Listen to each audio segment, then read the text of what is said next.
welcome to the Celtic Junction Art Center. My name is Natalie Nugent-O'Shea. I am the Executive Director. Tonight we are welcoming a very exciting program. It is Trad Nation. We will have a discussion and a presentation with author Tess Sliminski, followed by a panel discussion with some really incredible folks that you'll get to meet shortly afterwards.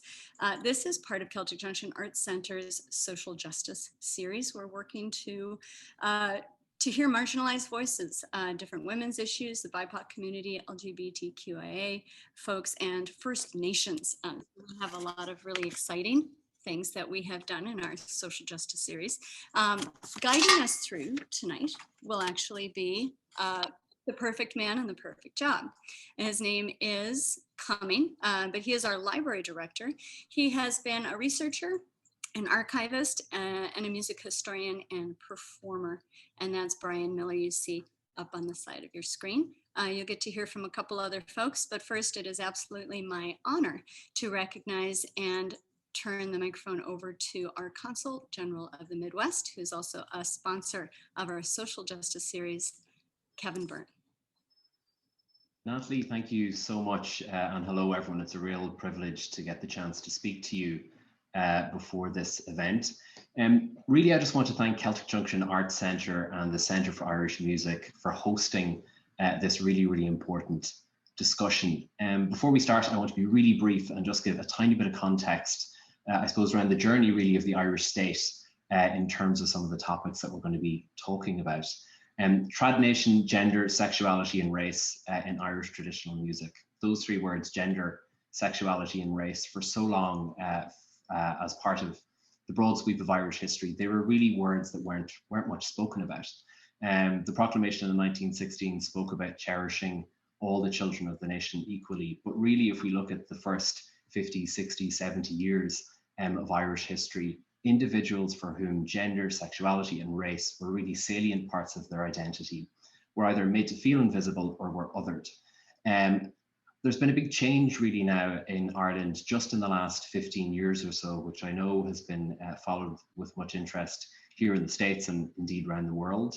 1991, homosexuality was decriminalized in 1991. So for much of the history of the state, it was a criminal act to love the person that you felt love for certain portions of our population. Yet in 2015, Ireland became the first country in the world to legalize same-sex marriage by popular vote.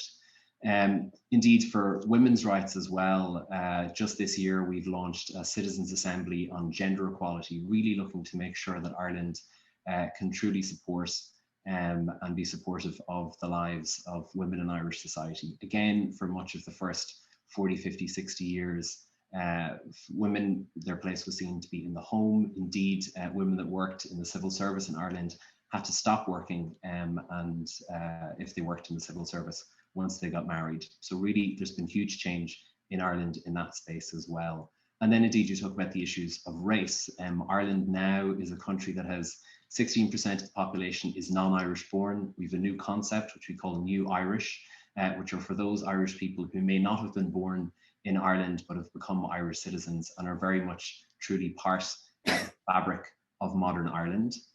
One thing that we've done in the last number of years is we've been changing, with this, we've been changing the manner in which we engage with our diaspora to be a much broader an inclusive method and means of engagement. And really what we're trying to do is to speak, of course, to the diaspora that's been so strongly represented in much of what we do over the last century, but now also to reach out to those previously overlooked groups, or groups indeed who may have left Ireland because they felt it was a cold house for them in the past. So we've been doing a lot of work to reach out to the LGBT diaspora, to women who may have left to seek opportunities elsewhere, to Black Irish, to Irish who are maybe Hispanic or come from other ethnicities as well. So there's been a huge amount of work that we're doing in that space.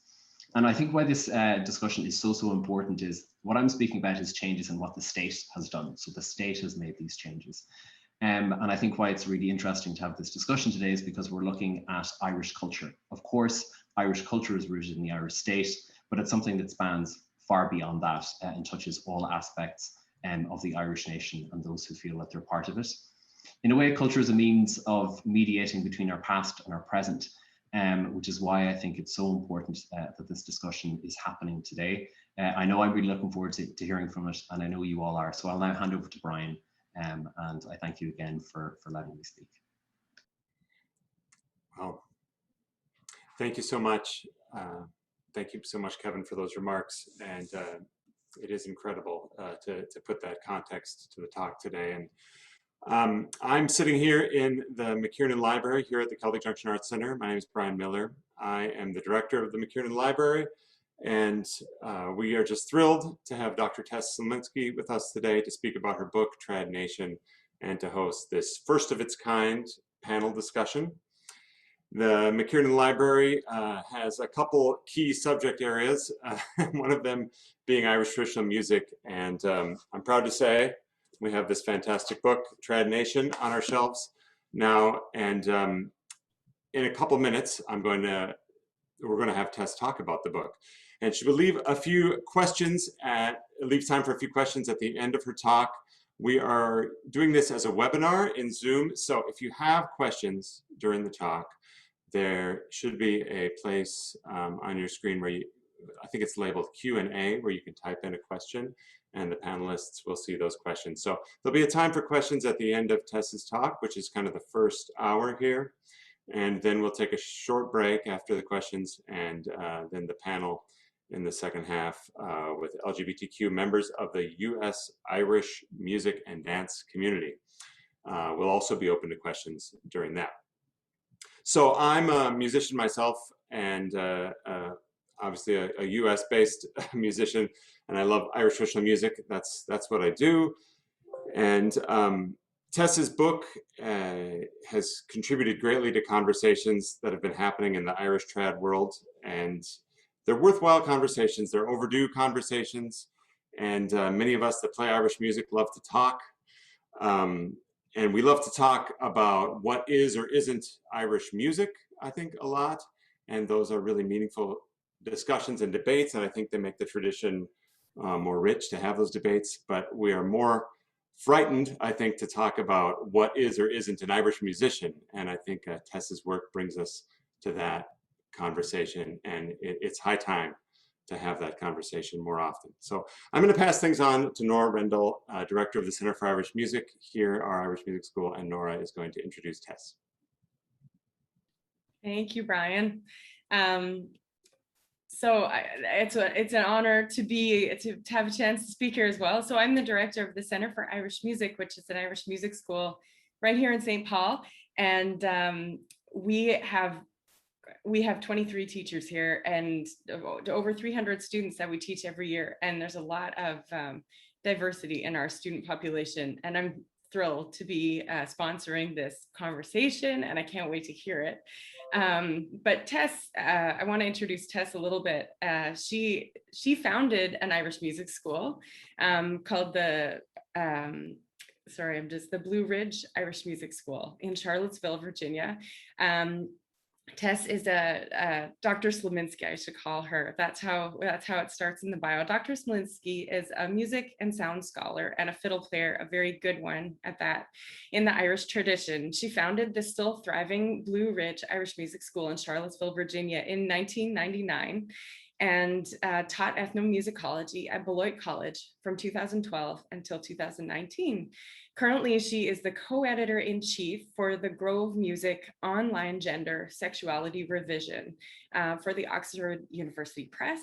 And her recent book, Trad Nation, Gender Sexuality and Race in Irish Traditional Music, was just published in 2020. The big year was a big year, and this is a big book, important book to have come out in that big year. It's published by the Wesleyan University Press. So Tess is a community organizer. She's a great musician, and she's a brilliant woman. So I'm very excited to introduce her, and can't wait to hear more about her book. You can and should order your own copy of Trad Nation, Gender, Sexuality, and race in Irish traditional music. And you can get it from your independent bookseller, or you can get it online. So go and look it up while you're listening and get a copy. It's a fascinating book. It is challenging to read in certain ways and really so easy to read in other ways. You will find it inspiring. You will find it, it'll change the way you think about traditional music, and it'll change the way that you relate to your fellow musicians. I promise you. And as a teacher and somebody who's really dedicated to handing down the tradition to the next generation of musicians in our community, that's the mission of the Center for Irish Music. This conversation is not only about us and about this generation, it's about the generations that are coming after us, and about the kids. And we want as many people to feel welcome to this tradition of Irish music.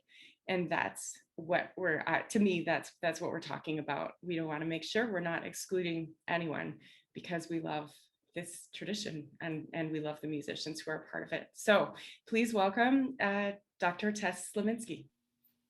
Thanks, y'all. Let's see. Would I like to unmute my microphone? Yes, I would. I feel like I'm red as a beet from Nora's lovely, lovely introduction. So let's see if I'm as smart as she says I am about sharing my screen. How many months of Zoom, and we're all still doing this. But it is such a boon to be able to come to St. Paul virtually. Okay, I think my first slide is up there.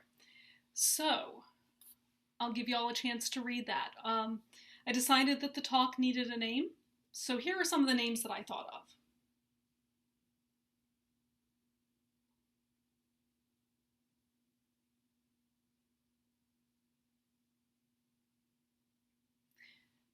So given the historic nature of this talk, and not necessarily this talk, I've talked before plenty of times, but the historic nature of this panel that follows the talk, I thought that I would focus in the talk on the panel to follow, to try to frame the panel that will follow, as well as give some teasers into Trad Nation. So please forgive me for using written remarks. It is the academic way, and hopefully it will be comprehensible. So I hope you enjoyed my campy talk titles. It is Pride Month after all. There's so much to say and so little time. So I'll begin by offering a brief teaser about my book, including some of the reasons I started that project in the first place. Then I will use a playful yet serious top 10 list to focus on some theoretical reasons for the exclusion of women, queer musicians, and musicians of color in the Irish trad scene, and on some of the structural barriers that prevent full inclusion. In the panel that follows this talk, we will be focusing on our experiences as LGBTQ+ participants in the Irish traditional music scene. And I did not mean to do that. Screen sharing, here we go. First, a word about terminology. I will mostly be using the word queer throughout this talk to stand for the rather unwieldy acronym LGBTQ+, or LGBTQIA+, which is shorthand for lesbian, gay, bisexual, trans, queer, and then the I and the A, some different people have some different ideas about what those are, but generally intersex or asexual. Not every person who is primarily attracted to people of the same sex identifies as queer, and several of our panelists identify as gay rather than as queer. And not every queer person engages in same-sex relationships. I believe that the word queer leaves more room for people to identify in ways that resist long-standing binaries. We live in a very either-or society, either male or female, straight or gay, and human experience is much more complicated. Today, even the working definitions of sex, gender, and sexuality are less clear, and that is a very, very good thing. By using the word queer here, I hope to encourage us all to embrace pluralities of identity and experience. Also, because queer used to be a slur that LGBTQ people have now reclaimed, I use it intentionally in this space to remember the struggles of those who have come before us, who experienced physical violence, dehumanization, and the enforced silence of the closet. Though most of us did not have queer Irish traditional musicians to look up to in our youths, we are all indebted to LGBTQ role models and heroes in other areas of our lives whose bravery has made it possible for us to speak out about our experiences. We also acknowledge that our various privileges enable us to speak, and that some of our queer compatriots are still experiencing violence, dehumanization, and silencing that prevents them from also doing so. We are also grateful to Brian, Natalie, Nora, and the rest of the lovely folks at Celtic Junction Arts Center for inviting us today. This is a landmark moment in the history of Irish traditional music. Tonight is the very first public panel on either side of the Atlantic devoted to the experiences of LGBTQ+ people in the Irish traditional music scene. We edged out the Irish Traditional Music Archives panel by about 4 days. They will be presenting a panel with speakers based in Ireland this coming Tuesday. And I think it's possible that maybe at least one person who's on that panel may be in the audience. So, Mick, if you're out there, let us know. Give a shout. So, now, forward. In Trad Nation, I identify ethnic nationalism as the driving force that has complicated the participation of women, queer musicians, and musicians of color in the trad scene. And ethnic nationalism has also largely excluded these musicians from Irish traditional music history. I came to this conclusion in part from the discovery that Irish women traditional musicians were widely active in the decades leading up to Irish independence in 1922, but had been almost entirely ignored by Irish traditional music historians, a group of people who, when I began my dissertation research in 2007, were almost exclusively male. And they still are, but a new generation of women scholars is beginning to change that. My quest began during a conversation with a well-known male Irish music historian, someone for whose work and personal archive I have tremendous respect. I'm grateful to him for having set me off on this path, though he didn't quite realize what he was doing when he gave me a list he'd generated of about a dozen women musicians active in the first half of the 20th century. Several very familiar names were on this list, including Julia Clifford and Lucy Farr, but several, like Teresa Halpin, were women I'd never heard of. When I asked him if he knew more about them, he shrugged and dismissed them. Those weren't real traditional musicians, they were classical violinists. Naturally, I had to know more about these early 20th century musicians, and about why they had been so thoroughly disregarded. Answering those questions has led me on a winding intellectual path as I sought to understand the connections among ethnic nationalism and gender, sexuality, and race in the context of Irish traditional music. I wended my way through history, ethnography, Irish language, post-colonial theory, British and Irish law, political theory, phenomenology, critical race theory, eugenics, phenomenology, oh I said that already, and religion. I went into phenomenology quite a bit, as well as the more expected realms of feminist and queer theory and music and sound studies. And yeah, I'm a big old nerd. I guess we kind of knew that. In the end, it was the resonances between the experiences of women musicians of past generations and my conversations with marginalized musicians today that led me to the book's central argument. It also turns out that those conversations helped me validate my own experiences in Irish traditional music as a queer woman without any Irish blood, as they say. And so here we are. When the other panelists and I were chatting a few days ago about what we wanted to say this evening, someone jokingly mentioned coming up with a top 10 list of how you know your music scene is heteronormative.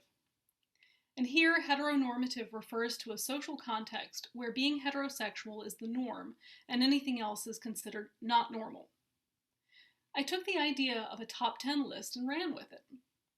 Many of these items illustrate the structural reasons for and the effects of heteronormativity in the Irish music scenes in Ireland and elsewhere. So it seemed like a great way to frame this panel and some of the issues I discuss in Trad Nation. Some of you may have encountered some of these issues in other activist circles, while others of you may be less familiar with the terminology I'm using. As I work my way down the list, I will begin offering some history and theory to contextualize certain issues within the Irish traditional music scene. Also, because the Irish traditional music scene is dominated by straight white men, some of the items on this list are just as much about race and sex as they are about gender. And of course, as Kimberly Crenshaw pointed out back in the late 1980s, oppressions are intersectional. That is, exclusions and violences accumulate for those who inhabit multiple marginalized categories of race, sexuality, gender, disability, and so on. I'm grouping the items in my list by theme. The order in which I present them is not a reflection of the comparative damage they may do. And I do not pretend to speak for my fellow panelists here, though I know that we do share a lot of similar thoughts, feelings, and experiences. But we would not be queer, or people, if we all agreed on everything, and so I invite friendly debate with my compatriots who will be on stage with me soon, as well as with the queer folks in the audience. So, here goes with the list. Number 1, being the only one and not seeing your identities reflected in the scene. I'm going to try not to say too much about this one because I know it will come up in the panel discussion, but I list it first because it is fundamental and frames many of the items that follow. This loneliness is clearly also still an issue for women in some locations and for musicians of color in most scenes. As a white woman who got into Irish trad in the 1990s, I was lucky to have fantastic players and mentors like Liz Carroll and Eileen Ivers to look up to. But when I came out in the trad scene in the early 2000s, I was the only queer woman I knew in the scene. In this context, gay male step dancers are comparatively lucky. Nick Garris writes very eloquently about the importance of having gay role models and mentors in his online piece, Lighten My Loafers, Thoughts on Queer Irish Dancestry. Do check it out. It's on the Our Steps website that Jean Butler is curating, and it is fabulous. The next item on my list is best expressed in song.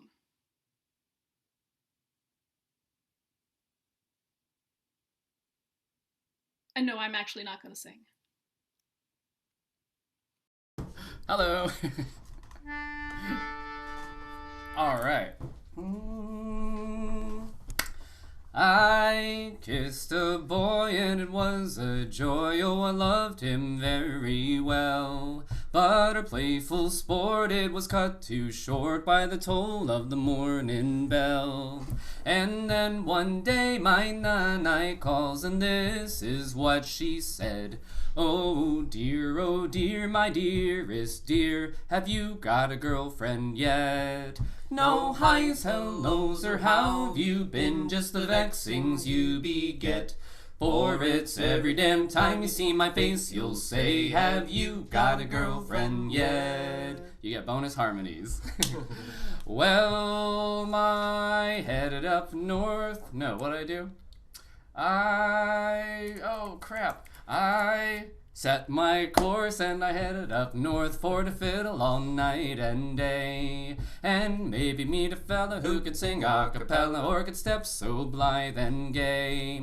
And then one day my Lolo calls and this is what he said. Oh dear, my dearest dear, have you got a girlfriend yet? No highs, hellos, or how've you been? Just the vexings you beget. For it's every damn time you see my face, you'll say, have you got a girlfriend yet? Well, I met my man down in the downtown for to ramble and rove all day. And all the ladies, they'd sigh, throw a shady side eye. What a waste, they'd say. And then one day my tita calls and this is what she said.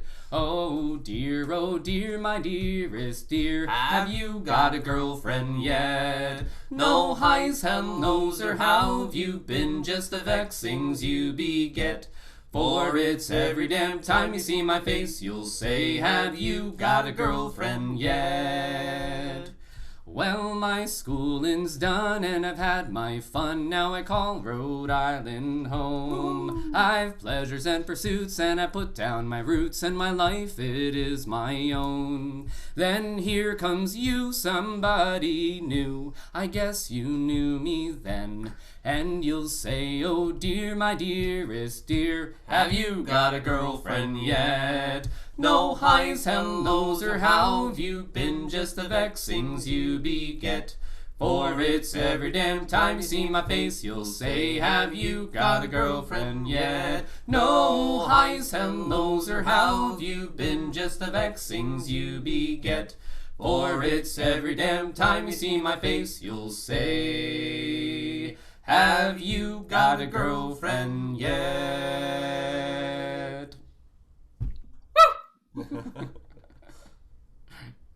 Thank you, thank you. More later. Thank you. Okay, so back to my favorite thing, the screen share. That was awesome. That was so much better than the recording would ever have been. And you saw it here. Okay, so number 2. Have you got a girlfriend yet? Straight people expressing disbelief that you're not also straight? People treating your sexuality like it's a fleeting phase, or refusing to acknowledge or remember your identity? For some queer traddies who may not fit straight people's stereotypes of queer people, the need to come out is constant and may need to be repeated again and again. Again, I don't want to provide any spoilers for the panel to come, but as with many items on this top 10 list, having to convince people that your identity is what you say it is can certainly be annoying, but at its worst, it's an attack on a person's subjectivity. That is, an attack on their sense of autonomous personhood. Number 3, don't ask, don't tell, and what I like to call blanking. Don't ask, don't tell was a bad plan for the US military, and it's no better in Irish trad. But it's extremely prevalent. We queer musicians are frequently asked what our sexuality has to do with anything, as though we are creating problems by bringing it up. But how often do straight people mention their husbands or wives, or talk about dating? That goes pretty much without remark, doesn't it? As for blanking, I suspect that many of the women in the audience tonight can think of times that they have been utterly ignored in a session. It does not exactly lead to a sense of belonging. Number 4, dead naming and willful misgendering. Dead naming is when someone refuses to call a person by their preferred name, specifically when that name is attached to a pre-transition gender identity. Calling someone Robert instead of their preferred nickname Bob is not an example of dead naming, but calling someone Robert because you met them before they became Barbara is. Using people's preferred pronouns is a kindness, and we all make mistakes sometimes. Most folks I've talked to say the best thing to do if you misgender someone is to say a simple oops, sorry, and then work to avoid making the mistake in the future. And when in doubt, call somebody by their name. There's no need to interrupt the content of what you're saying to make a huge apology. And for goodness sake, don't avoid talking to people simply because you're afraid of messing up their pronouns.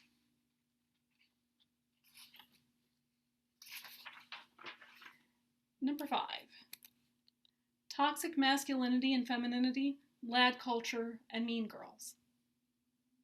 We're all probably familiar with the concept of toxic masculinity, in which violence, misogyny, and loudly stated opposition to all things gay are considered fundamental to being a real man. We all probably also have some experience with a kind of toxic femininity that leads mean girls to turn against other women, often to bolster their perceived appeal to men. But for those of us who try to resist binaries, or even just don't fit into normative categories of masculine or feminine, no matter what our sexuality, even normative masculinity and femininity can feel toxic. The trouble with normal, to invoke queer theorist Michael Warner, is that it creates an inside and an outside. And those who fall outside rigid norms, like those that prescribe masculinity and femininity in both Irish and American society, can be excluded or harassed. We can do better. For those who do adhere to social norms, however, those norms are understood as natural and even timeless, rather than as structures defined by time, place, and personnel that contain experience and limit possibilities. In Trad Nation, I write about how the nationalist movement of the early 20th century shaped norms of appropriate behavior for women and made space for women traditional musicians to perform publicly. These opportunities for women arose in part because women were symbolically linked with the Irish nation, as personifications of the nation including Erin, Hibernia, and Mother Ireland. Women were also literally responsible for reproducing the Irish population, for bearing ethnically Irish children and then teaching them the songs, music, dances, and handicrafts that distinguished Ireland culturally from other nations. Once Ireland won its independence, women's public performance no longer served the purpose of broadcasting Ireland's cultural distinction. Instead, the Irish Constitution of 1937 explicitly stated that women's place was in the home, still bearing Irish children, but outside the public eye.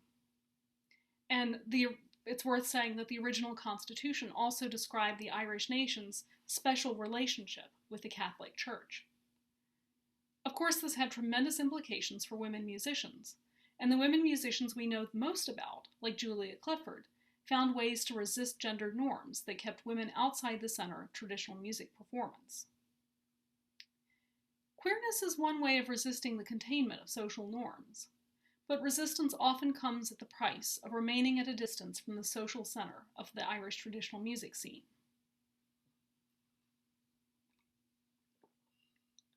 So how do we come to understand what the particular norms of gender and sexuality are in the Irish traditional music scene?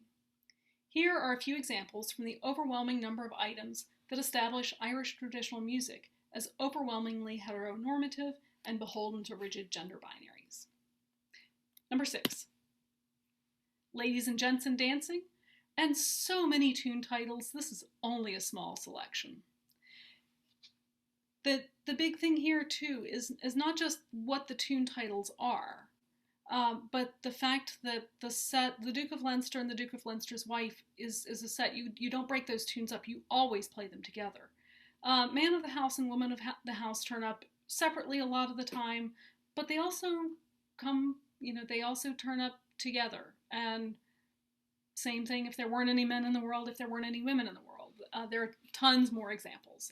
I welcome you to share them, the ones that you're thinking of, with me. And that leads me to number 7. So many heterosexual couples. And I don't mean to disrespect anybody who is heterosexual in a couple with another musician. That's great. And, when a hobby becomes an obsession, it can sometimes be hard to relate to people who don't share that obsession. So it kind of makes sense. As a result, there are lots of couples in the trad scene, heterosexual couples, and a significant number of musical duos and bands are formed around couples.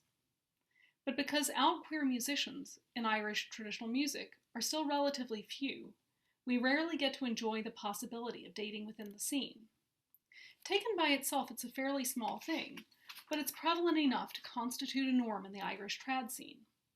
This norm becomes more pronounced when talking about heterosexual dating, marriage, and sex, and when those conversations are normalized, but when queer experiences are at the same time disregarded or silenced. Number 8, the traffic in women and the male gaze. Here, I'm quoting feminist anthropologist Gail Rubin, who wrote an essay in 1975 called The Traffic in Women. It's kind of amazing that this article is a year younger than I am, but it still is so powerful. In it, she described the way that patriarchal societies cast women as objects of exchange between men, and argued that this traffic in women is also an issue in the United States and other Western countries that still operate through heteropatriarchy, not just in the far-flung places we tend to associate with anthropological fieldwork, with stereotypical anthropological fieldwork. Take, for example, the custom of a father giving away his daughter in marriage. In this system, the women with the greatest exchange value are women of childbearing age who exemplify societal norms of beauty. And in this system, a woman's exchange value decreases over time, no matter what her other qualities happen to be. This description of the role of women in society may seem shocking at first, but sit with it for a minute. It's still there. So how does this affect women and queer musicians in the Irish trad scene?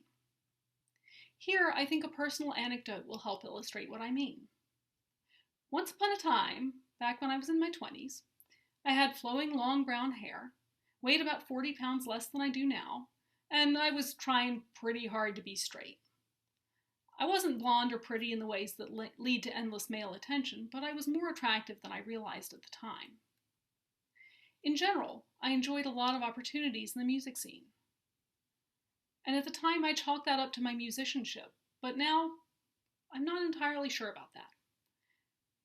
Now that I've experienced what it's like to have male musicians' gazes literally skip over me in a session, I'm not so sure.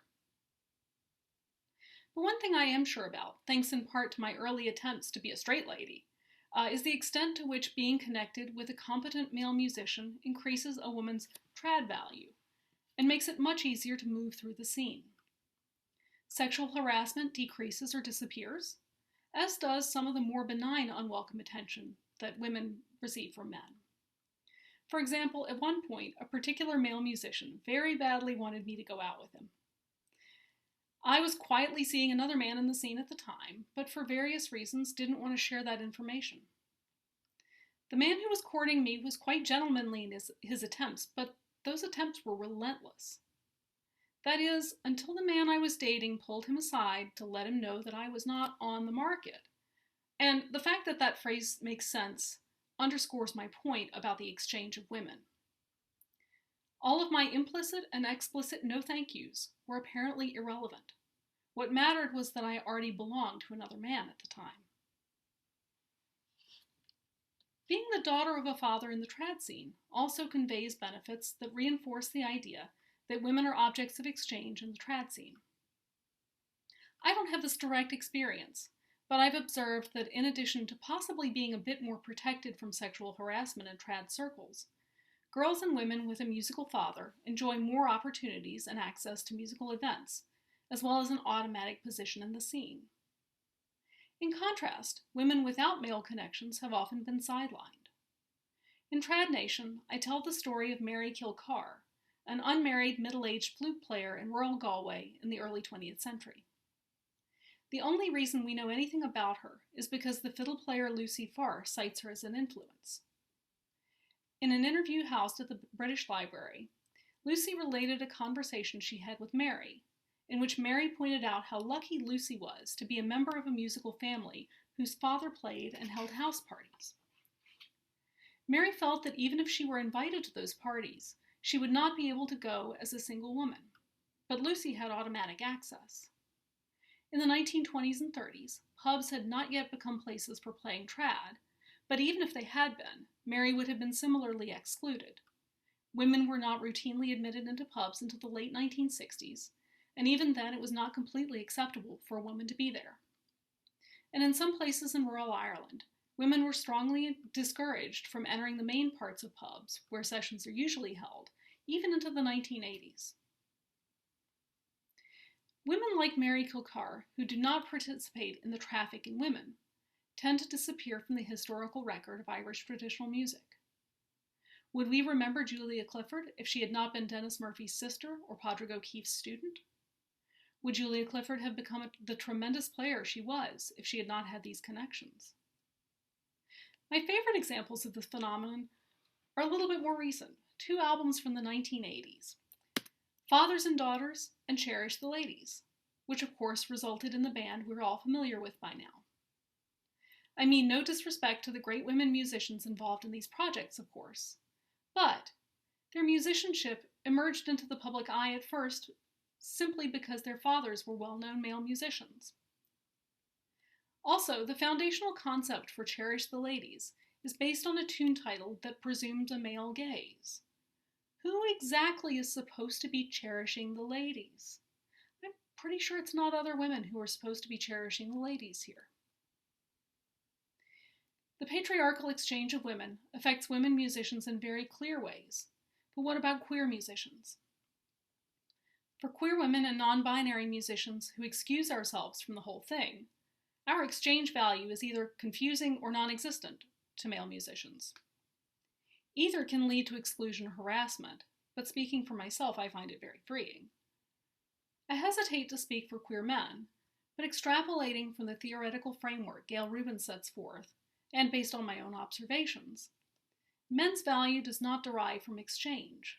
It is intrinsic and comes from actions. Therefore, gay male traditional musicians do not lose value in removing themselves from the traffic in women. Instead, what they seem to lose is the connection and camaraderie among men that is a byproduct of participating in heterosexual dating, marriage, and other ways that straight men bond.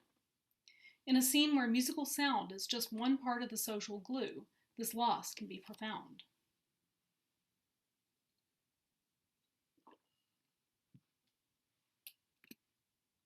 Number 9, the category that I playfully call tradition bearer.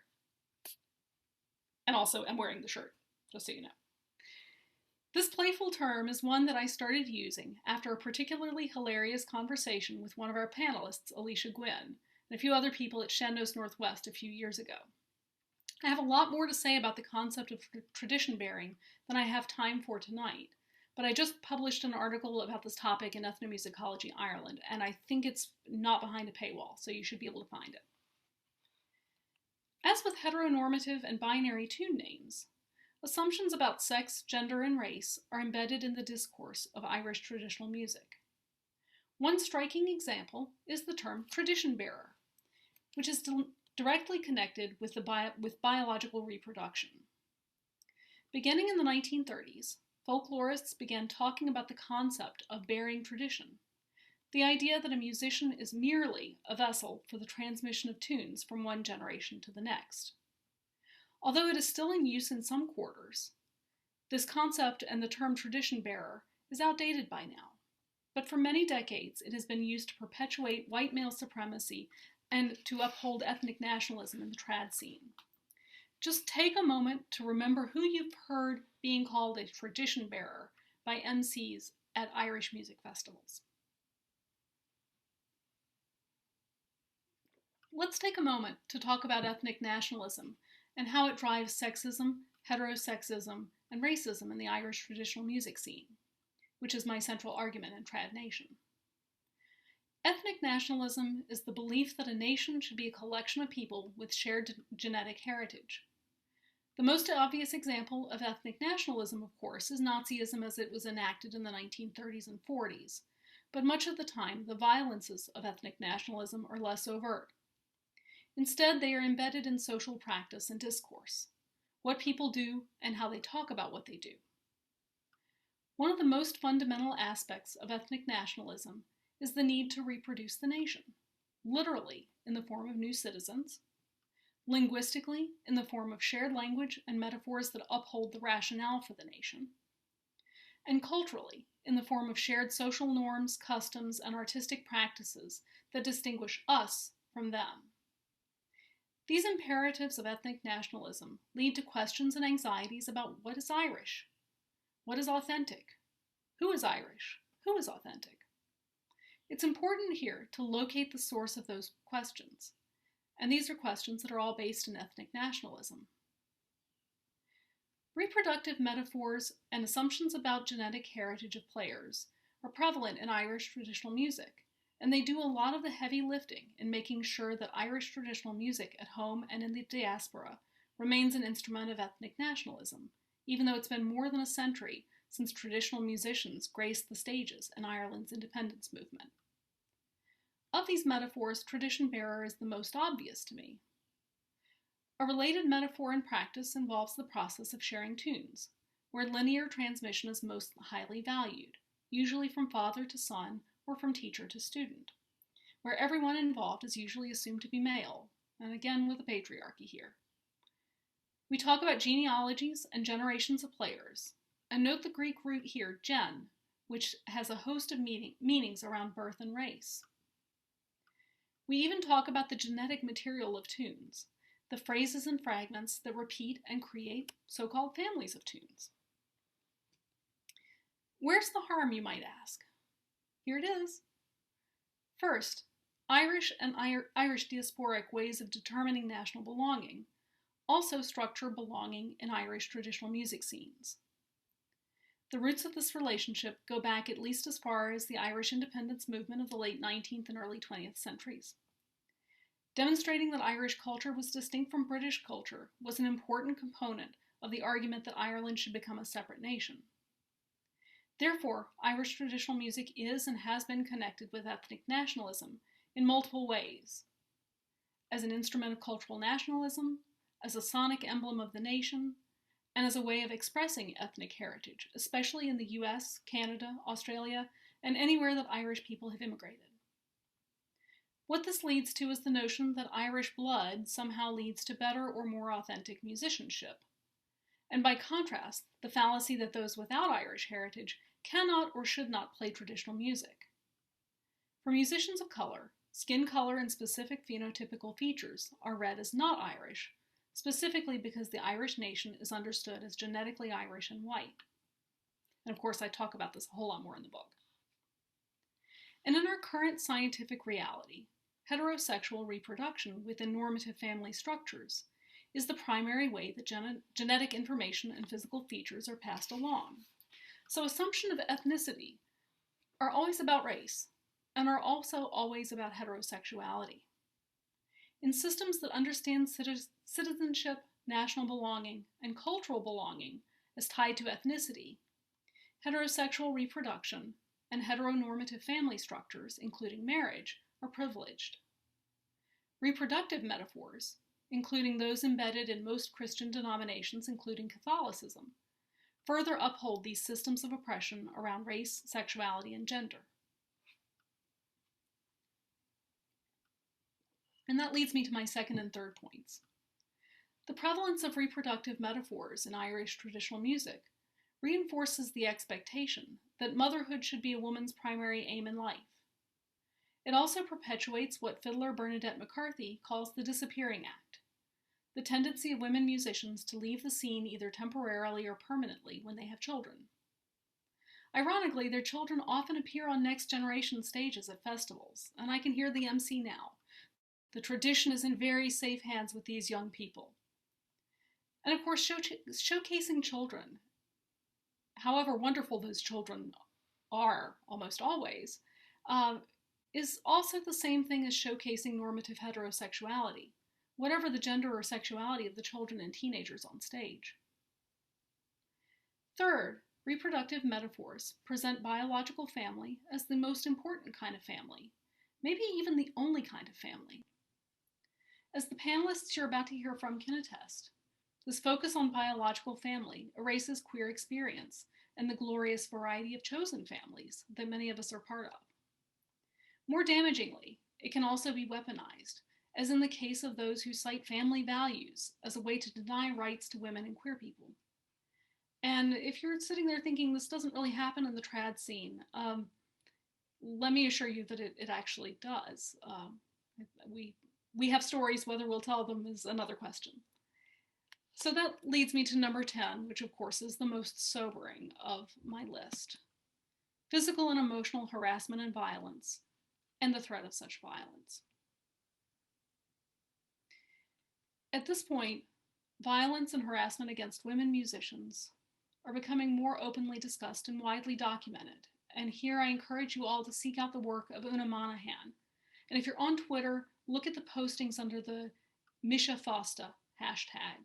I'll put that in the chat later.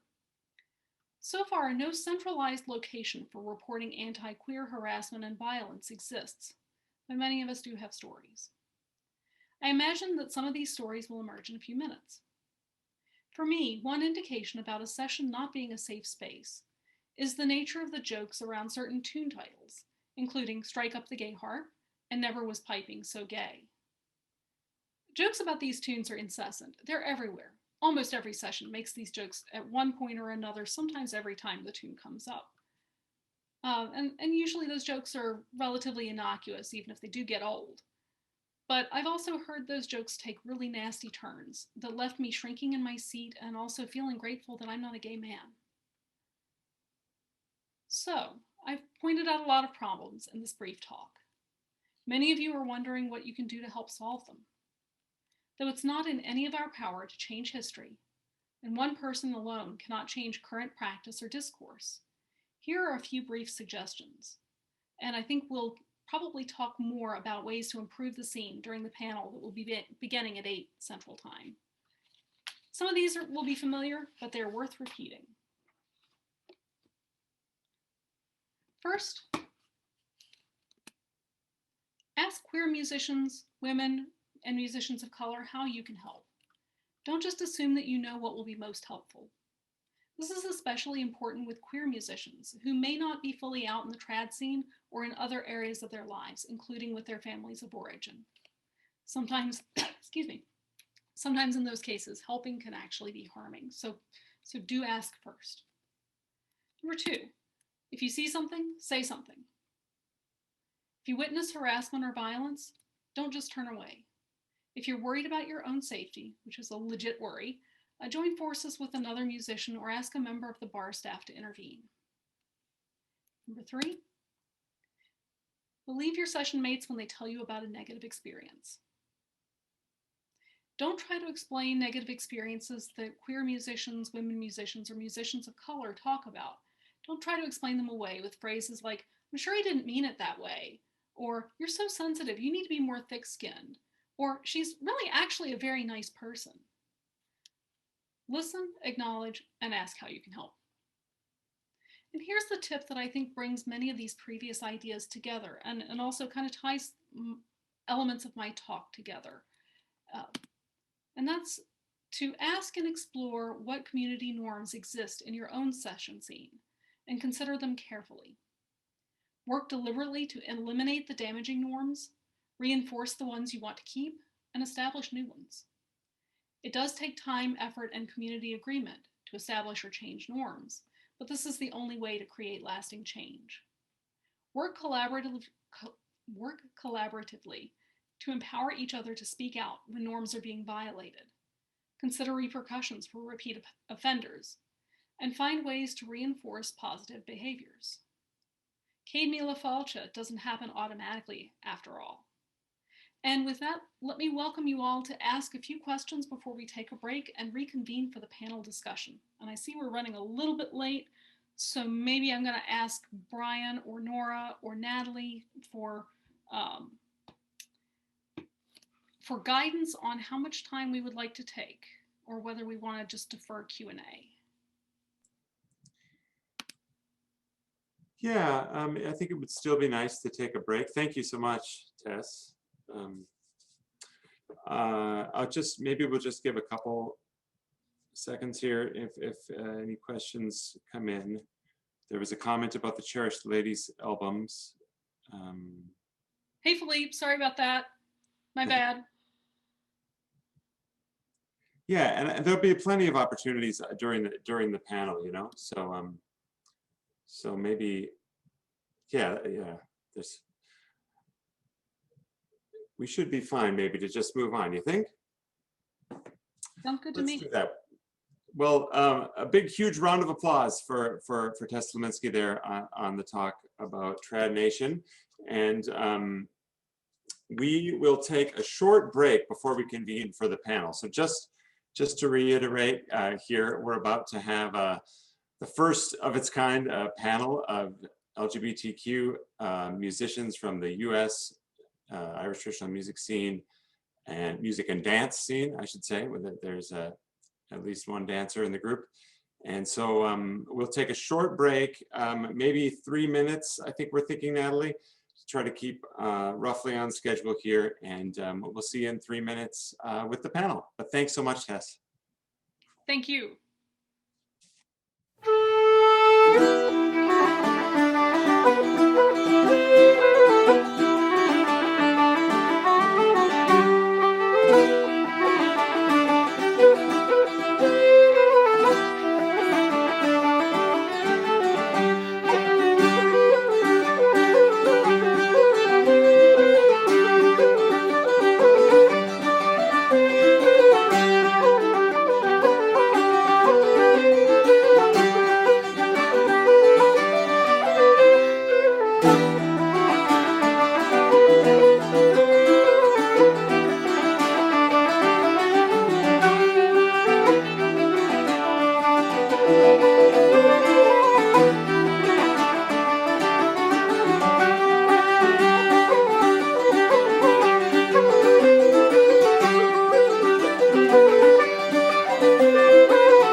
not sure what it looks like to the viewers at home. On my screen, I'm up at the top. Maybe we're all gathered on your screen. I hope we are. Anyway, welcome back, everybody. Again, I'm Brian Miller, and I'm the director of the Owen McKiernan Library here at the Celtic Junction Arts Center. And this all kind of started because of Tess's book, and there was a lot of buzz in our music community here in town around Tess's book, and a book club was reading it, and we talked about having Tess come and do a book talk, and then we thought, well, it's Pride Month here in June, and wouldn't it be great to zoom in on one of the non-normative groups within the trad Irish community that Tess talks about in her book. And I thought I was going to have to zoom us in that way right now, but Tess did the work for me there by kind of catering her talk to the panel discussion that we're about to have. So I'm going to mostly butt out of this, though I will be helping to facilitate questions that come in from listeners. So go ahead and submit questions through that Q&A if you have them.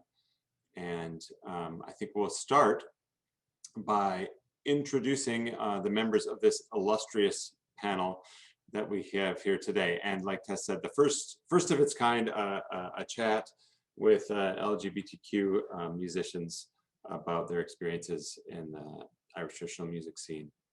And maybe I'll start, I'm just going to go across my screen here, and I'll start with Armand and Ben. So I don't know if you two would introduce yourselves, that'd be great. We sure can.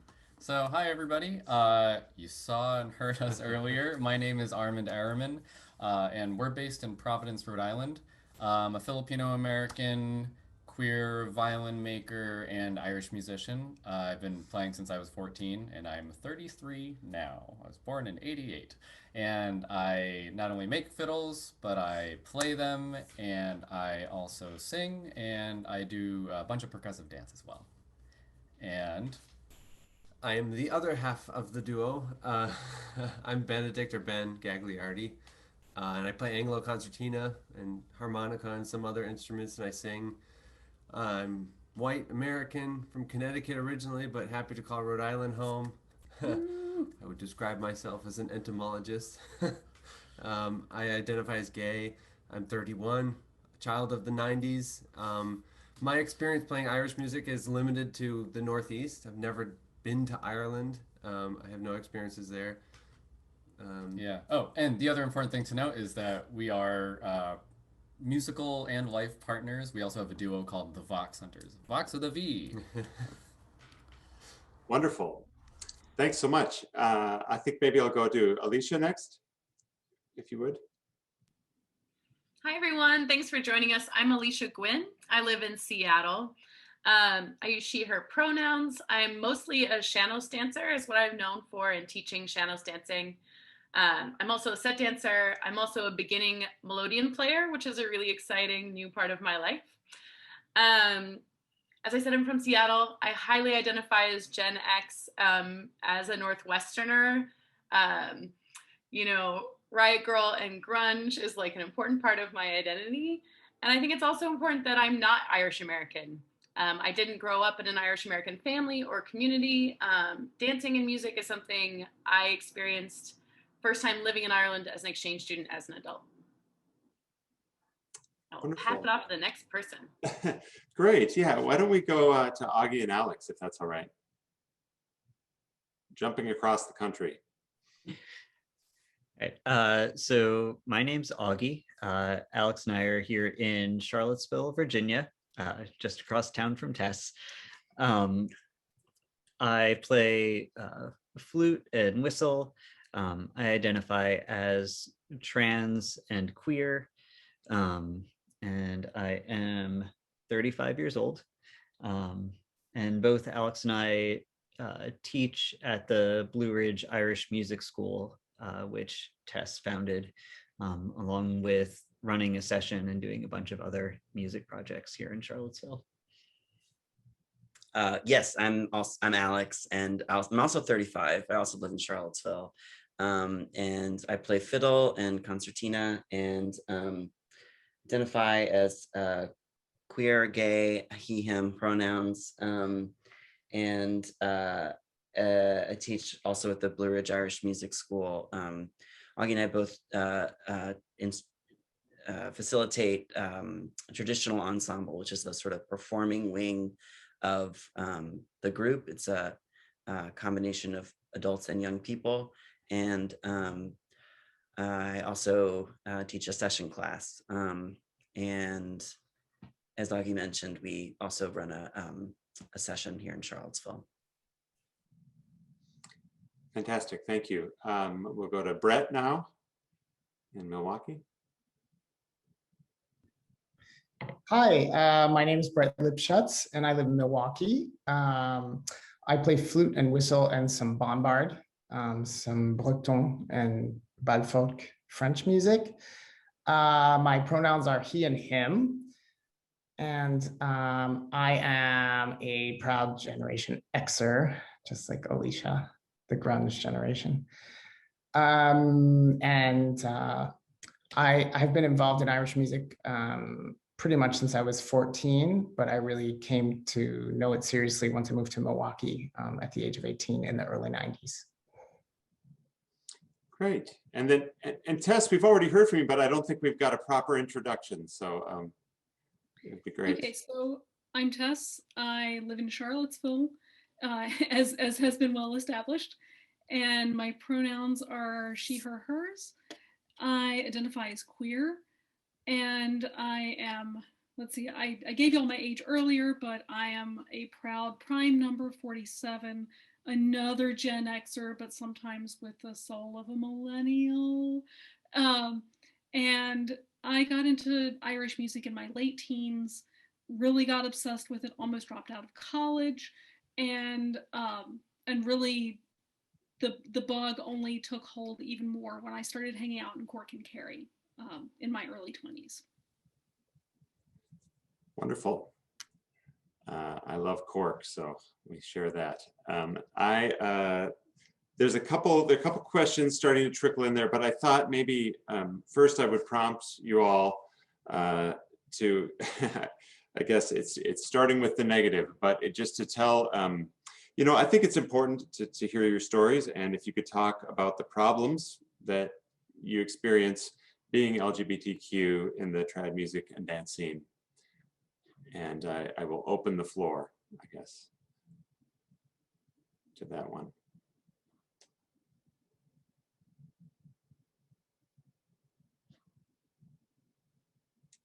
Or I can prompt people.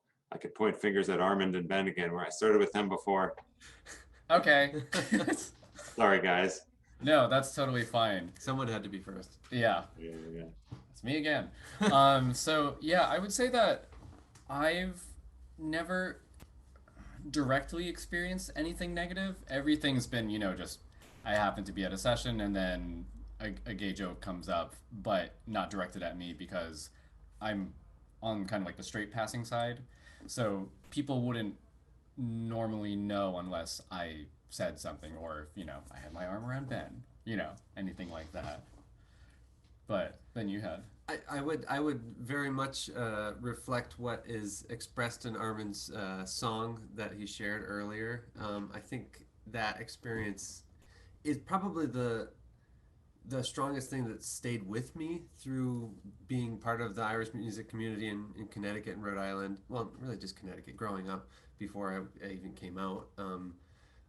A lot of probably friends who thought they were well-meaning, trying to make connections with me and a young female person at a session, though I never asked it, which just led to just lots of awkwardness, even to the point of getting to know someone, another, you know, female musician in my age range, which was just a lovely friend to have, since growing up in Connecticut, there weren't a lot of younger musicians. So to have that like musician friendship sullied by like this outward attempt to mash us together in an incompatible way, that kind of stayed with me a little bit. Not to a point that I couldn't really cope with and explain to that person later on and have a good laugh about. I do think that my region where I got to, learn Irish music and stuff, I'm biased in being in a pretty liberal atmosphere here in the Northeast. So I probably didn't experience the worst of things of that nature, I would say. And there's the attempts at that when most of those were before I came out as gay, and I never would really discuss anything of that personal level at a session. It was just there for the tunes. I tried to keep all that stuff out of it, and it did lead to episodes of like having to come out all of a sudden to someone that I didn't really know, and that was probably the most uncomfortable position. I remember a really, really kind owner of the bar that a session was at, and near school where I was in undergrad, and he really wanted me to be set up with his niece or something. I can't even remember who it was, and the thought of it, he said it at the end of a session one week, and he was going to bring her the next week, and for a week I barely slept. I'm like, how do I deal with this? I don't know. And I ended up running to the kitchen at some point being like, by the way, no, it won't work. Bye. So yeah, awkwardness, just that's the worst. Foisted upon you. Yeah. Unless somebody else wants to jump in, Alicia, maybe, or. I think my experience, a lot of it was a lot of silence. So I would have first encountered Irish music and dance in 97, 98. And it wasn't that different from my experience of growing up in Idaho, where it just wasn't something you talked about.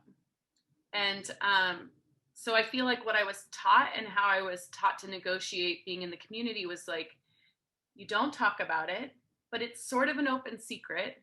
And there's sort of a whisper network of people who will tell you, you should meet this person. You should meet that person. This is actually how I met Tess.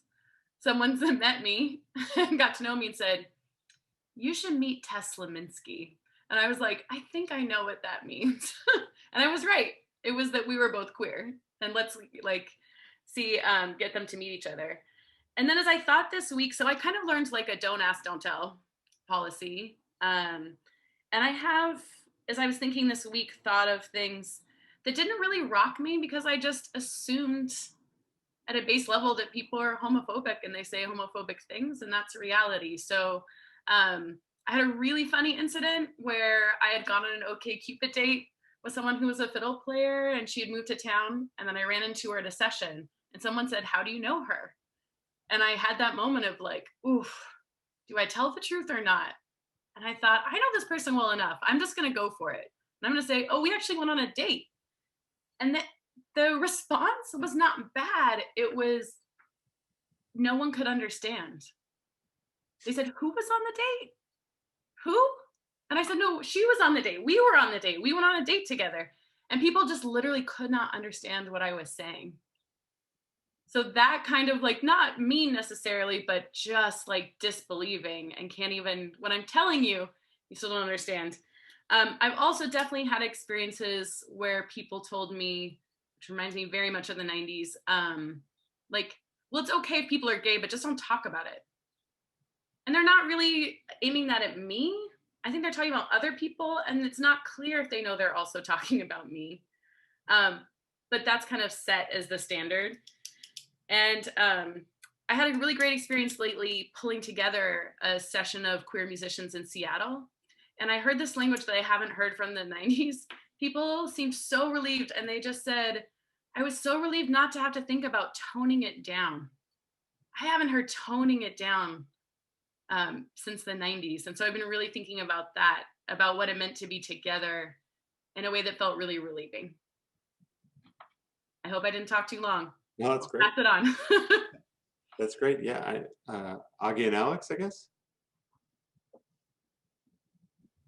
Yeah, I can really relate to what Alicia was talking about. I mean, I definitely have felt in many times like kind of policing myself when I'm in sessions if I don't especially if I don't know everybody, or, you know, trying to kind of performing a certain masculinity. Like I try to watch if I'm crossing my legs, or if I'm like, don't want to be lisping too much when I talk, you know, whatever it is. And that like, I don't, you know, I feel grateful in a lot of ways. I will get into this, of course, the positives, but generally, I don't feel inhibited in the community here in Charlottesville. But if I don't know, or if I'm in an unfamiliar situation, I may, yeah, be hyper aware of how I am, and worry if I'm being butch enough. I think for me, most of the more negative experiences that I had came pre-transition, from just showing up as someone who's like very obviously gender non-conforming. I particularly remember this being much worse. I lived in Ireland very briefly, like 15 years ago now. And at sessions there, like just walking into a pub and just having all eyes on me, because I think that people in Ireland had just never seen a butch lesbian at that time. Like they just didn't know what to make of me. And, you know, after I transitioned, that sort of behavior stopped, I think, because, you know, being obviously gay or queer is something that can sort of like fly under the radar or not draw as much attention as so much as gender nonconformity. But I've also found that, you know, I haven't had those kind of negative experiences recently. And I don't know if that's more about me or if that's more about the session scene improving. So.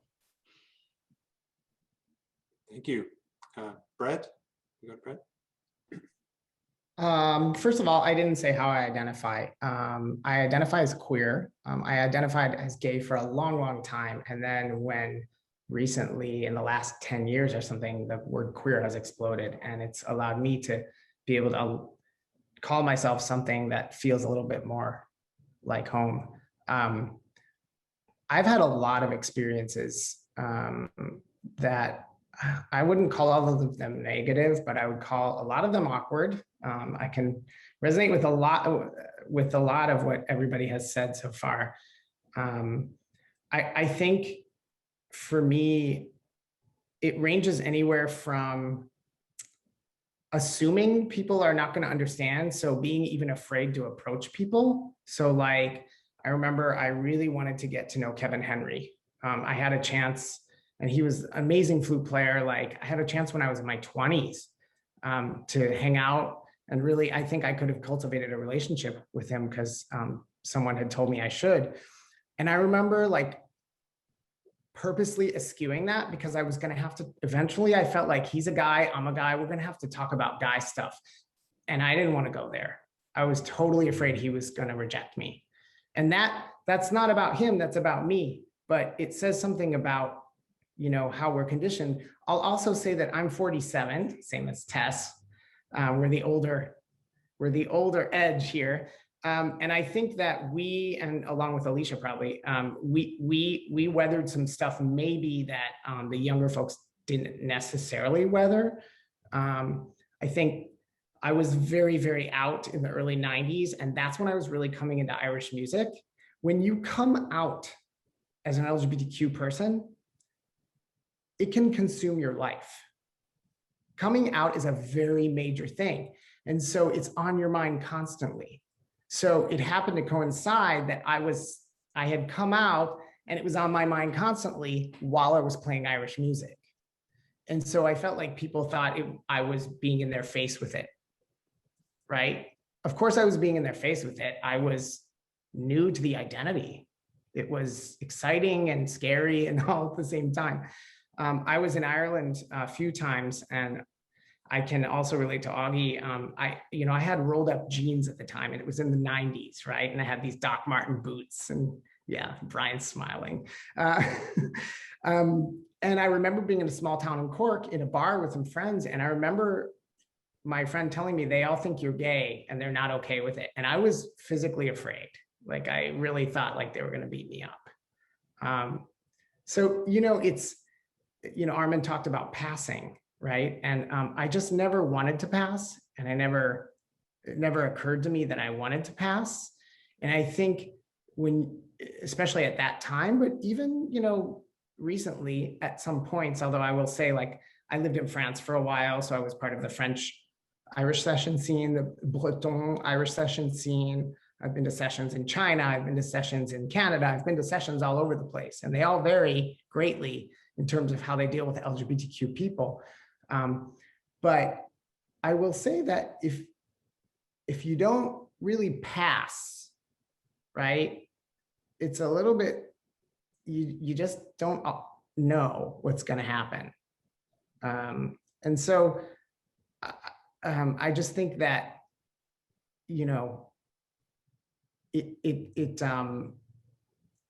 I've just had these experiences where it just kind of makes you feel like, ugh, what am I do I fit in? I don't know if I fit in, even if there's no homophobia present, right? No apparent homophobia. I remember when I was teaching one of my students a long time ago, his dad was very, very Christian. And his dad was not okay with me being gay and teaching his kid. Luckily, he got over that because the kid became very good. But I remember thinking, like, this guy thinks I'm going to molest this kid because I'm gay. So, I mean, it really was, for me, a very real experience. Now, I'll say, this sounds all negative, and it is. But I think it's important to hear that, because I think, like Brian said, we never want to talk about this stuff. And I really appreciate Center for Irish Music giving us the chance to kind of air our stories. I think it's therapeutic for a lot of us, and I hope a lot of you who are listening are feeling this way too. And I'm hoping that people will get something out of this. So anyway, thank you. Yeah, thanks a lot, Brett. It's wonderful to hear all these stories back to back. I think it's really powerful. Tess, do you want to add anything to that discussion? Yeah, so much of all of this resonates a lot with me, but especially Brett, a lot of what you're saying. And, again, I think it may be generational, but I don't think it's just that, because I think there's still parts of the world where the things that we experienced in the 90s are what kids and teenagers and younger people are experiencing today, and older people as well. But that whole thing about that abject fear of rejection. I probably figured out, I know for sure that I figured out that, oh yeah, I'm not completely straight. I figured that out in my late teens. But it took me another 12 years to come out fully.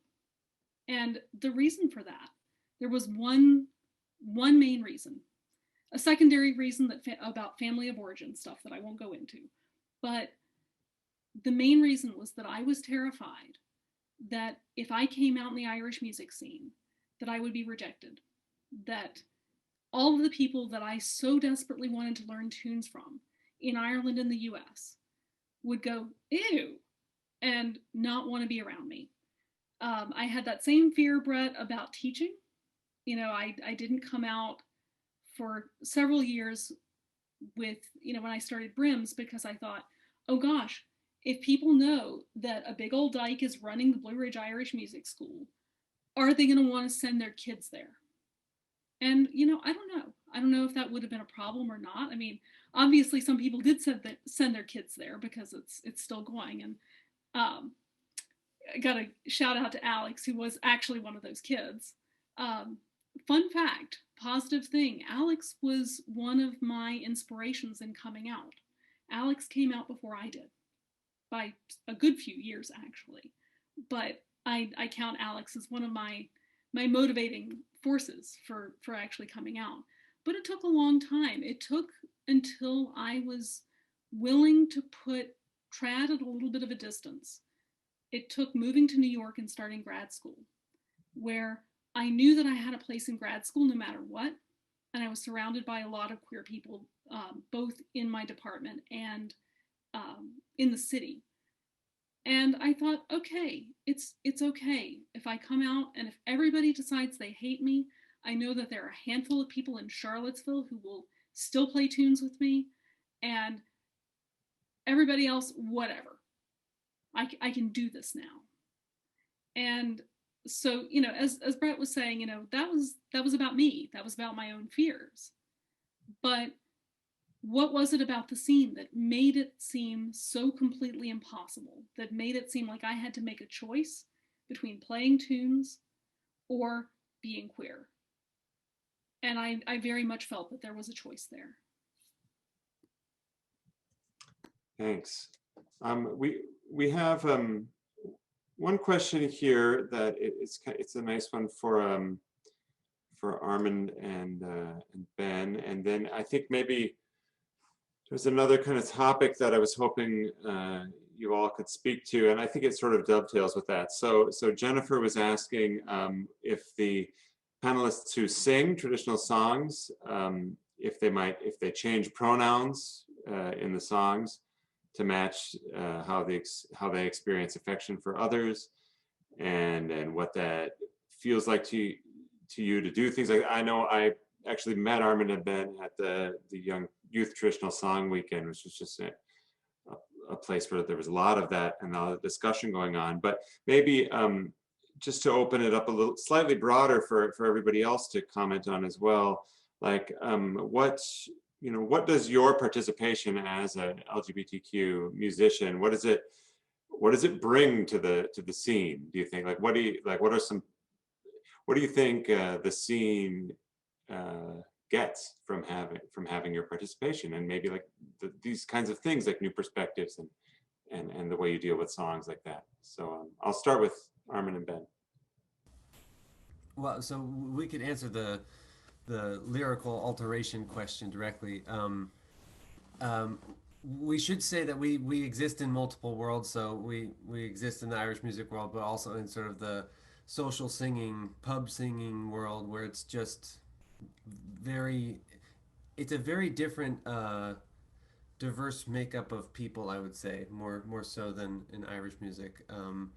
And it's much easier to be champions of changing words for the purpose of representing other viewpoints, and the inclusivity of it, and the joy and the comedy of it in sort of the Irish session scene. Singing a song like a ballad or something, it does give you the opportunity to sing an old story from a different viewpoint. So there's, it's fun for me to sing a song from a woman's perspective about a man, or from a man's perspective about a woman.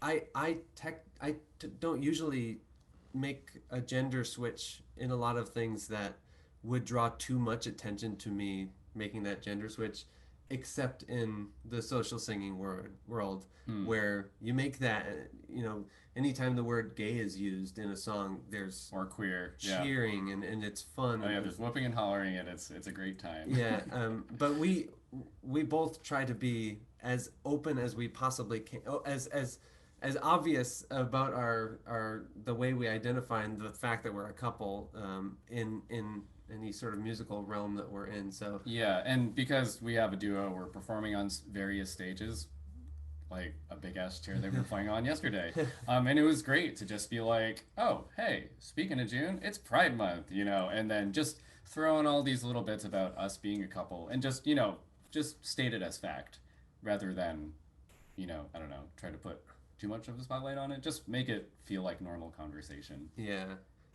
One of the things that's, singing a ballad about, man and a woman, the woman and man, you could easily swap those and you wouldn't even notice.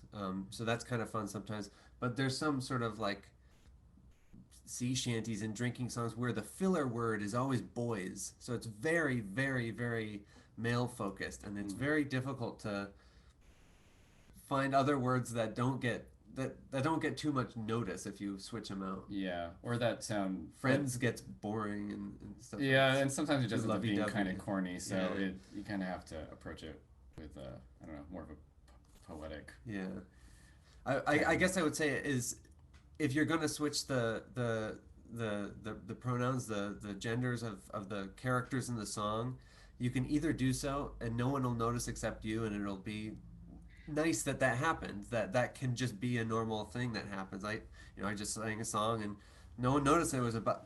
I said I'm a man in the song and I'm singing about a man, and that's lovely, even if one person notices it. And sometimes you can change things and be very, very in your face for the purpose of saying, hey, I'm gonna celebrate openly this different perspective of life. Yeah, another person that does come to mind regarding changing pronouns of songs, I think they do this, and I think they're in the crowd so they can confirm this if they want, but Nick Garris, I believe, also does switch pronouns up when singing songs. So someone to ask, possibly, if it's true. Next. That's yeah. I don't know, Alicia, if you have anything to say. I like this idea of there being sort of a a special contribution that you might make or a special perspective you might bring. I think I've got a good story for you. So I've taught a couple years for St. Francis Irish Arts Week in Chicago. So I'm someone who gets to travel and teach at national festivals.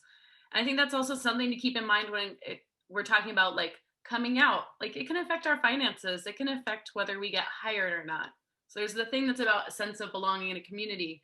There's also a thing about negotiating, how out should I be and will people hire me? So I love teaching for this week in Chicago. It's a summer school week for kids. And for something that I can contribute, I made a decision without really thinking about it. So I was teaching set dancing to teenagers. And it just became there came this moment where I was like, oh, am I gonna put them in male-female couples? And because I'm me, I was like, absolutely not. My goal here is for these kids to enjoy dancing and to love it and to understand how the dancing works with the music that they're learning. And so I'm just gonna say, choose a friend to dance with, choose a partner. And then it was the first time that I had changed language and used just leads and follows. So use gender-free language to teach set dancing. And it was kind of a gut decision about my comfort and what I wanted to teach and what I wanted these teens to know about dancing. But at the end of the week, someone came up to me and thanked me, which was beautiful, and said, that was so inclusive and revolutionary to teach that way. And it had never occurred to me that it would be perceived that way. But I think when we have diverse communities and there are lots of diverse voices, sometimes you get beautiful decisions like that serve the kids who are learning. Then maybe if they had a straight teacher, that person would have just put them in male-female couples, regardless of their comfort or who they are. But hopefully it helped the kids feel included and welcomed, and that they actually had fun dancing. That's great. Yeah, Augie and Alex, any stories from your experience? Yeah, actually, what Alicia was just talking about reminded me of a story. My introduction to Irish music and culture was through dance as well. And there was a very conservative Irish dance teacher here in Charlottesville who was a great lady, very, very talented in terms of the dancing, but she was pretty homophobic and pretty gendered in terms of how she taught the dancing. She treated the girls and the boys very differently. At any rate, around the same time, I was in a play. Another interest of mine is in the theater, but the play was a musical about a gay man who dies of AIDS, and she came to see it. And it was, I remember being shocked when somebody told me that she was like in the audience to see this play, because I knew that she was a bit conservative. And she left at intermission. And I know, she never brought it up, never talked about it with her, but I think, at the very least, it was like perhaps a window or even if not a door, a window into like, queer culture. And the other thing I was going to say is that I feel that now I feel like in a position of leadership to a certain degree with having a session. And I think that just Augie and I being together, like we are kind of role models in a certain sense, and trying to, we can bring to the community that it is that different perspective, and that we're a part of it also. That's all I was really going to say. Okay, that covers part of what I was going to say. Yeah, I remember at some point when Tess pointed out that I was a tradition bearer, and it's like, oh God, that's too much responsibility. I don't know. But I think that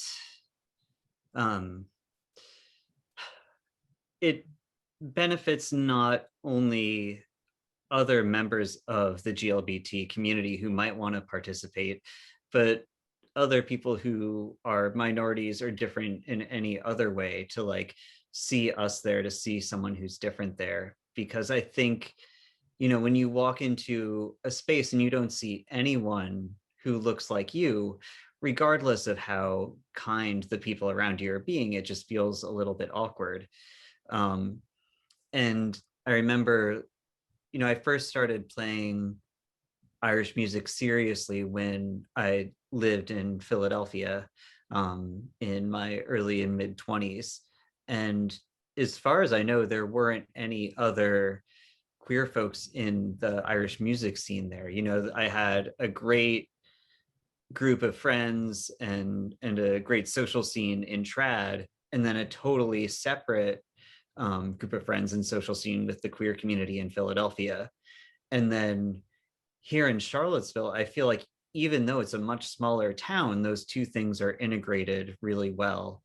And being able to have those two parts of my life together is amazing. And I also feel like we've created that for ourselves by just being sort of very visible within the Irish music scene here.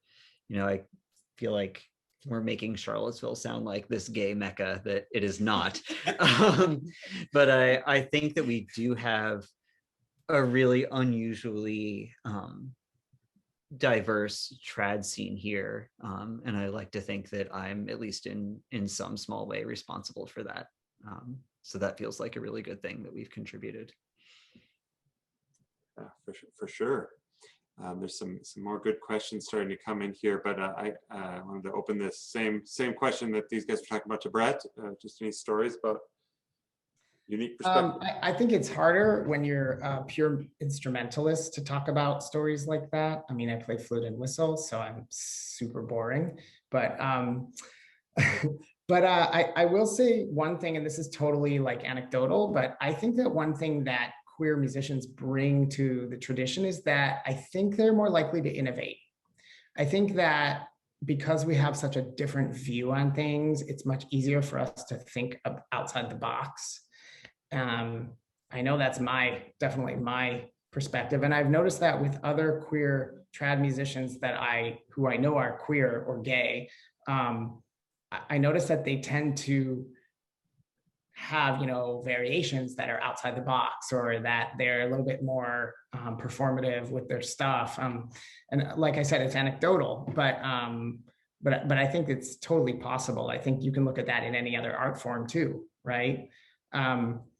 I also think that for me, I feel like I bring a sense of sort of, I'm not going to put up with this bullshit, at least at this age now.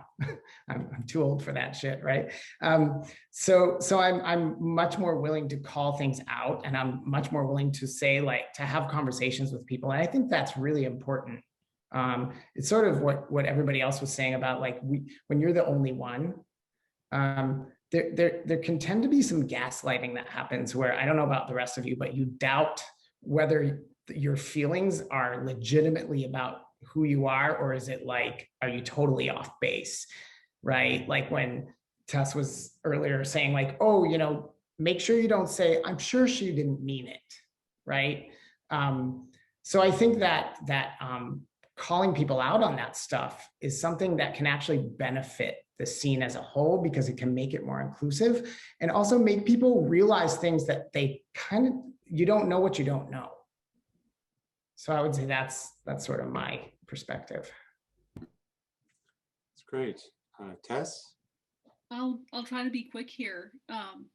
So one thing I have watched over the years, some younger queer trad musicians leave the scene. And so one of my hopes for this panel, for the panel at the Irish Traditional Music Archive next week, for any amount of visibility we have, that will help show queer people of any age that we're here. You know, one of my titles of the talk, you know, we're here and we're queer, to just let people know that they're not alone. They might be a little far flung, but that we are in fact here, because the folks that I'm thinking about who left the scene, great musicians, really huge assets to the scene, and they very much distance themselves from it. And I think this goes to one of the questions in the Q&A about circles of support for queer women in the trad world. That actually is not, I don't know if I would say circles of support, because for one thing, I think that the combined oppressions of gender and sexuality mean that there are fewer queer women that I know of in the scene. You know, I can think of one counterpart in Ireland, Alicia, a couple more people that I know of, but we're relatively few and far between, whereas guys are, you know, pretty well represented, at least comparatively. So again, this goes to some of my other titles. 0.1% is not enough. Recruit, recruit. That's a takeoff on the Lesbian Avengers slogan. There was another thing I was going to say now. What was it? About what we bring. It had to do with something Brett was saying about, oh, I've forgotten what it is now. So let's go on. Yeah, there was another question here from a listener about, and there was I think there was a comment at the end of your talk too, Tess. It's just people were interested in the list of things you can do to make your session more welcoming, and somebody asked about actions you've witnessed. Are there actions you've witnessed that have created a more inclusive session or music scene in general? And maybe again we could just expand the wording slightly, just to say, you know, like what are examples of times people have been good allies, and to talk about that a little bit. So and then we'll flip things back to Armand and Ben.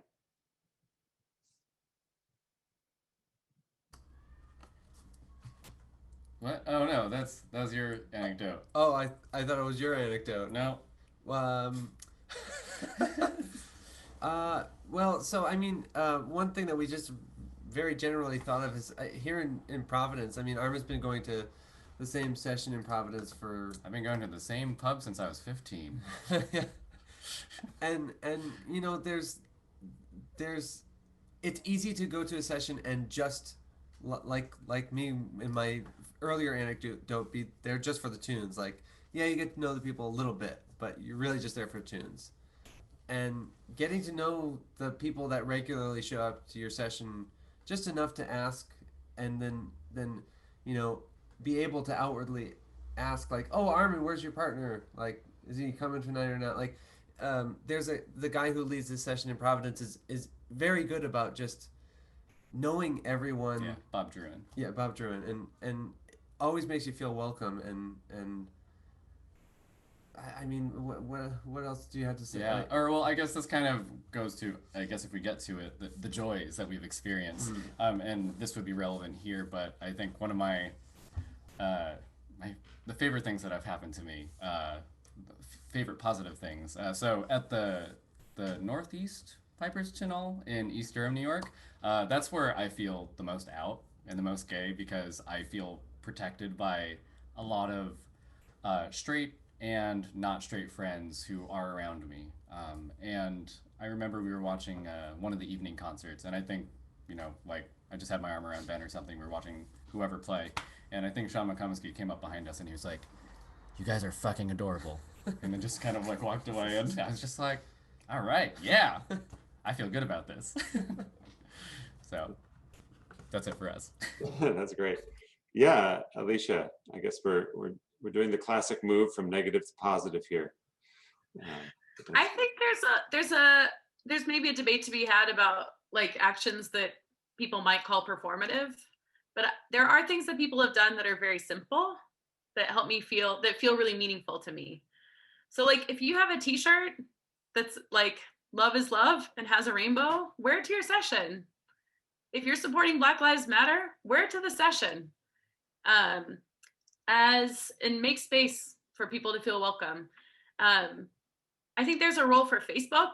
And like, so for example, like the beginning of June, like even the Irish consulate's putting out these messages that are like happy Pride, right? Like it's actually very little, it's a small action, but wow, it meant a lot to me to see the Irish government celebrating Pride and putting those messages out.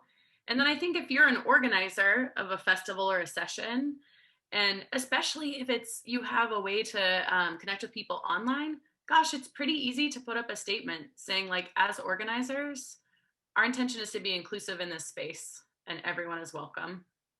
And then find ways to back that up. But letting people know that that's what you want to do. You want an inclusive space. And if it doesn't feel inclusive, to reach out to you and you will help fix it. That's great. Augie and Alex? So I want to preface this by saying that I think it's really important to make sure that when you have queer friends anywhere, not just in the trad scene, to know when and where they're comfortable with being out, to make sure that you're not accidentally outing them when you think that you're advocating for them. Having said that, I transitioned in my early 20s in the Philly music scene. And there were just some folks who just did not get it. There's this one very kind gentleman that I remember who just greeted me with a kiss on the cheek and a hug until the day that he died. And he just, never made that adjustment. But my best friend there at every single session would have my back and just correct people about my name and pronouns, like just never gave up. And, having that person there to stick up for me when I was either too shy to stick up for myself or just too tired of having to say the same thing every time, just made all the difference to just have that one person. So I think just seeing if you have the chance to be that one person for someone can be really, really important. I don't know that I would have stayed in the trad scene without her. So. Yeah, I mean, I don't have really that much to add. I think that the suggestions that Tess brought up at the end of her talk are really cogent and good. It's really just be a nice person. Listen, ask people about themselves. But if people don't want to talk about themselves, then don't push it. And yeah, I mean, I do feel like it is about the music, but like has been said, it's about people, and we have to work with each other. Sure. Brett? I really like what Alex said. It's about people, because this is not the session scene we've been talking about. Trad music. It's cultural and it's social, right? We get together because we want to see people and we want to hang out with them. And you know how many times a tune won't be played for like 15 minutes because we're all talking, right? It's about camaraderie. And I think that, like, I'm very lucky in our session in Milwaukee to have, I know there's not really any homophobia here, right? But I don't think that's enough. I think that if you know that there are queer and or gay or lesbian or bi, or, because by the way, queer is not necessarily gay, okay? Just, I don't know if everybody knows the distinction, but like, very often in the queer community, we talk about the queer community, it can denote some sort of a cultural shift that someone who calls themselves a gay man might not be a part of. So, you know, but in any case, if you know that there are LGBTQ people in your session, even if there's one, okay, learn about LGBTQ people, learn about the culture. Ask them questions. Oh, did you see this show? They might say, no, I didn't. I'm not that kind of person. But they also might say, oh, thanks for asking about my culture, right? Because for me, for example, when you're a guy and people can see you're a guy because you're bald, right? And you have a mustache, I present masculine. But like, I'm not into sports or baseball or anything. And when like the session, most people are into baseball, right? You feel very othered in that way. It's not necessarily because I'm queer, right? But we do know that there's this like adage about queer men in sports, right? In any case, if we were to open up the discussion in the group to a little bit more broader topics, that also includes lots of other people. I think that's really important to think about. Fantastic. Yeah, I'll hand it to Tess, and I don't know if you're reading the questions there, Tess, but I have not read the most recent ones, but go ahead. You know, one thing that I think that people can do, anybody who has any amount of power in the scene, which I think those of us who are here on this panel, we have a certain, I'm not sure I would call it seniority, but we do have certain places in the scene. And, you know, to be honest, being on this panel is something that, and doing things like this gives us more visibility. But I'm thinking here about your everyday, you know, your weekly session. People who are session leaders, and Augie and Alex do a great job of this as our session leaders, but session leaders really set the tone. So people who've had, you know, who have any kind of sway or pull, you know, and I'm thinking here also about the famous people, and some of the most positive experiences that I've had have been with people who have known exactly about my sexuality. You know, I'm thinking about the year after I had brought a girlfriend to the Catskills for the first time. And the following year, I was having a conversation with Liz Carroll, who totally knew I was out, like, just, we had not talked about it at length, but she knew.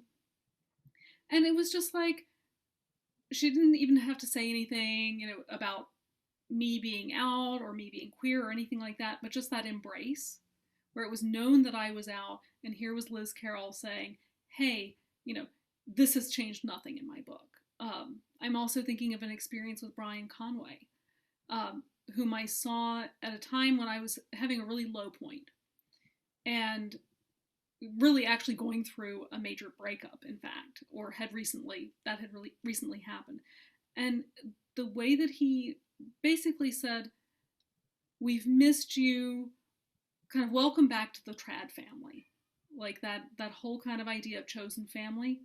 I felt that in a lot of contexts in trad since I got into it. But there have been certain moments where I know that people know, and that does not matter a damn. So, you know, people who are who have any kind of power or sway in the traditional music scene, to say and to show that, hey, we're okay with the gay, that actually does a lot. It sends a big, excellent message. That's great. We're closing in on 9 o'clock here, and there's a question here about a case in Ireland, the Mr. X case in Ireland. There's another question here that I thought maybe Tess and possibly Brett would like to speak to, because maybe it leads to mentioning the Ishtakaamak group. Someone was asking about, is there a way to follow up on these points? And it would be great to have a support space for queer folks. So I don't know if you want to talk about that group, perhaps, Brett or Tess or anybody. It's Charlottesville. Yeah. By the way, it took me like years to learn how to pronounce that. Yeah, I just butchered it. Sorry. I'm a French speaker. Come on, Irish has nothing to do with French. It started with Mick McCabe, really, and another guy called Niall in Dublin, and they had done this thing called the Gailey, see, okay. At the Dublin Pride Fest every year, and Mick had come up with this idea. Mick and I had met 20 years ago at the Milwaukee Irish Festival when he wasn't out, but I was, and I don't know if I told him that I was out or whatever, but we just played tunes, right? It was a session, we just played tunes. We reconnected, we started talking, and then he had asked if we wanted to start some sort of an international group for queer Irish musicians. And, that was really, really compelling to some of us. So we got together, and we, as our sort of the founding of the group happened by creating a 1-hour international show that aired on Irish National TV for the Dublin Pride Festival last year during the pandemic. That was one good thing that came out of the pandemic. And so now we have a Facebook page. You can look it up. Are you going to type that out somewhere, Brian, or? I think somebody did. Okay. And people can sort of check it out. People post things about queer happenings. We have members, I think, from the UK, including Scotland, right? England, Ireland, Germany, France, and the US, I think, is what we have so far. Yeah. But it's a very, very, very queer affirming space. And anybody who is a trad musician who would like to participate, feel free to look us up. You can also email me or Tess about the group. So thanks. And actually, one more thing, they're doing a recording, part of the members, not everybody could do it because we're not in Ireland, but they're recording it in Dublin for the ITMA. The director of the Irish Traditional Music Archives of Dublin wanted to do something with queer musicians, which is pretty crazy and pretty cool. So that's great. Well, we're at 9 o'clock. I don't know if anybody else has any comments to make from the panel or Tess. Go ahead. Well, I was just going to say that I think I can speak on the behalf of the group to thank you and everybody at Celtic Junction Art Center. Did I get that right? Yes. To thank you all for having us, for hosting us this historic event, and thanks to all of the lovely attendees. Apologies that we didn't get to all the questions, and but I think we're findable. We're fine. Is it okay if I say this, guys? That we're findable on social media, and findable and approachable. So hopefully we can keep the conversation going, whether on the Ishtakaamak page or elsewhere. And that's all I have to say, but I probably shouldn't be the last word. But Ben's got something. I just on that note, Tess, thanks for bringing us all together, because for all of you guys listening out there, one good way to be an ally is to know us and know the community that exists and covers quite a big span of the country, just amongst the couple of us represented here. One way to be a good ally is if you have someone in your Irish music community who is coming out, not sure if there's a place for them, uncertain. Here we are. We are reachable, and I could give a personal story of that.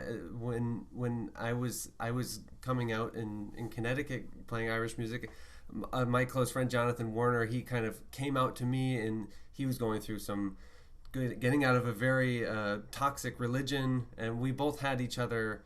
And he knew from a couple years prior meeting Armand up in the Catskills, and Armand was out at that point.